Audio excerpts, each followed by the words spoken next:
création du Statudera. Précisons d'ailleurs que Jean de Witt était un des mécènes de Spinoza. C'est un de ceux qui lui ont permis de vivre aussi modestement que cela soit pendant toute sa vie. L'équilibre des forces se trouve donc totalement renversé, et ce pour environ deux décennies. Mais dès les années 1660, les orangistes agitent les esprits dans le peuple contre les régents au pouvoir, en les accusant de corruption et de manque de protection de la République contre l'invasion française, ce qui aboutit en 1672 à un nouveau renversement du pouvoir suite à l'émeute populaire face à laquelle Spinoza exprimera publiquement son dégoût et dans laquelle les deux frères régents de Witt, Jean et Cornelis, sont dépecés par la foule. Spinoza écrit le TTP 2 ans avant cette révolte. Et cela fait donc près de 20 ans, en 1670, que les régents gouvernent seuls. Ont supprimé la fonction de Stadtholder et assurent un gouvernement relativement libéral. N'oublions pas qu'ils ont été les partisans de l'échec de tentative d'instauration d'une monarchie absolue. Il ne fait aucun doute que Spinoza connaissait les tensions à l'œuvre contre ce pouvoir et visait précisément par son traité à soutenir le parti des régents, même si on le voit refuser également l'idée que la liberté puisse être du côté d'un seul groupe. S'il peut paraître étrange que les orangistes aient finalement rallié la foule populaire à leur cause au cours des années 1660, c'est qu'un autre facteur d'importance entre en jeu, la religion. Libéraux, les régents l'étaient aussi en matière religieuse, en favorisant l'arminianisme, une forme du protestantisme mettant l'accent sur le rôle du libre arbitre et des œuvres pour le salut. Pas très calviniste, tout cela. En 1610, les Arminiens avaient rédigé, à l'intention des États des Provinces-Unies, une remontrance, d'où leur nom également de remontrants. L'autre tendance religieuse, celle d'un calvinisme déterministe strict, où le salut ne peut être atteint que par la grâce et la prédestination, était majoritaire et partagée par la foule, particulièrement par la masse paysanne de la. C'est sous cet angle que les orangistes, partisans de ce calvinisme strict ou contre-remontrant, ou encore gomaristes, étaient du côté du peuple. Comme lui, de plus, il favorisait une conception indépendante de la religion où le pouvoir unique et autoritaire de l'Église devait pouvoir avoir toute juridiction en matière religieuse, sans que l'État puisse s'en mêler. Inversement, le parti remontrant des régents soutenait le ius circa sacra, le droit d'ingérence de l'État en matière religieuse, ce qui lui permettait de protéger les différentes sectes contre la répression d'une Église calviniste dogmatique. Spinoza, bien évidemment, est du côté des régents et défend le ius circa sacra dans le TTP. C'est l'objet du chapitre 19.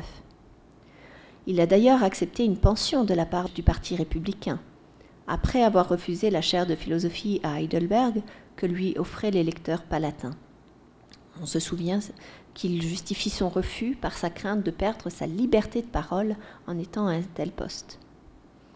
Lorsque Jean de Witt et son frère Cornelis sont sauvagement mis à mort par la foule, il est facile de comprendre que le cœur de Spinoza se soulève et qu'il voit dans les auteurs de cette action les pires des barbares.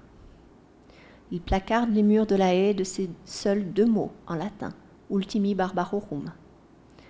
En latin, on précise, il s'adresse non pas à tout le monde, mais à ceux qui seraient capables de le comprendre. Son action de placarder des accusations de la révolte populaire est-elle toutefois un acte passionnel ou rationnel ? Est-ce une entorse au principe, dont j'ai déjà souligné plus haut le caractère étrange et difficile à tenir, de la soumission par la raison au pouvoir, quel qu'il soit ? Ou bien une démarche cohérente qui refuserait, selon la définition même qu'en donne Spinoza, d'être qualifiée de séditieuse. La question restera certainement ouverte, et je ne peux pas plus la trancher que quiconque, personne n'étant dans le cœur de Spinoza pour connaître les motivations profondes de son geste, puisque, souvenez-vous, tout est question d'intention en matière de sédition. Néanmoins, il appert des passages cités ci-dessus du chapitre 20 que Spinoza juge également juste et pieux d'exprimer son opinion contre l'État, c'est-à-dire certainement nécessaire en fonction du droit, et probablement aussi de la loi religieuse minimale qu'il a acceptée au chapitre 14 comme résumé de la morale universelle. Examinons donc une dernière citation avant de conclure, un passage où Spinoza soutient l'expression publique d'opinion allant contre les décrets du souverain. C'est pourquoi nous voyons en quel sens chacun peut dire et enseigner ce qu'il pense sans mettre en péril le droit et l'autorité du souverain, c'est-à-dire la paix de la République, à savoir s'il lui laisse le soin de décider de toutes les actions et n'entreprend rien contre son décret, même si cela le conduit souvent à faire tout en exprimant publiquement son opinion. Et il peut le faire sans mettre en péril la justice et la piété, bien plus il le doit s'il veut être juste et pieux. Précisons que ce passage ne dit rien en soi qui paraisse nouveau par rapport à ce que nous avons déjà vu, à savoir que Spinoza choisit délibérément de rabattre les propos publics du côté des opinions et non des actes, si le sage continue à faire le contraire de ce qu'il pense et de ce qu'il pense qu'il devrait, si ce n'est qu'il utilise l'argument de la piété pour en tirer une nécessité de la liberté d'expression. Mais on m'excusera ici, et peut-être parce qu'on partagera avec moi la même perplexité, de ne pas comprendre comment la conciliation peut se faire sans heurts, avec les limites, elles aussi nécessaires, que le souverain doit lorsque sa légitimité en tant que souverain est remise en cause. Dira-t-on que traiter les nouveaux dirigeants de barbares n'est pas s'en prendre à leur autorité et à leur légitimité? Dira-t-on qu'il n'y a pas de contradiction performative au moins entre le fait de dire qu'une loi est mauvaise et le fait de s'y soumettre, ou que cette contradiction laisse intacts les deux pôles? Si on le dit, on ne me convaincra pas.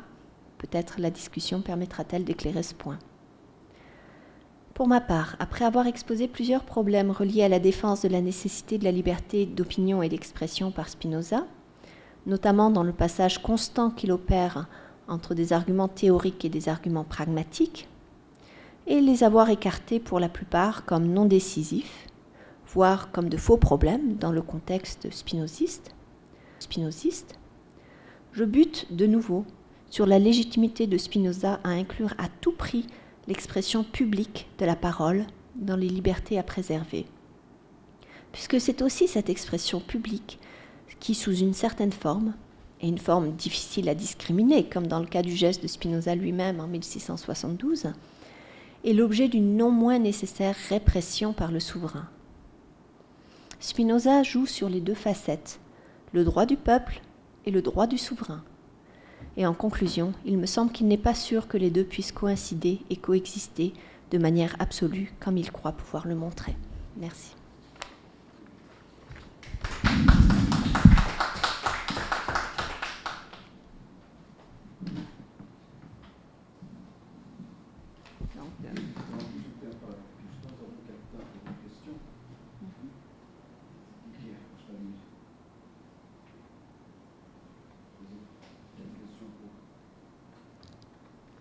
Avez-vous d'autres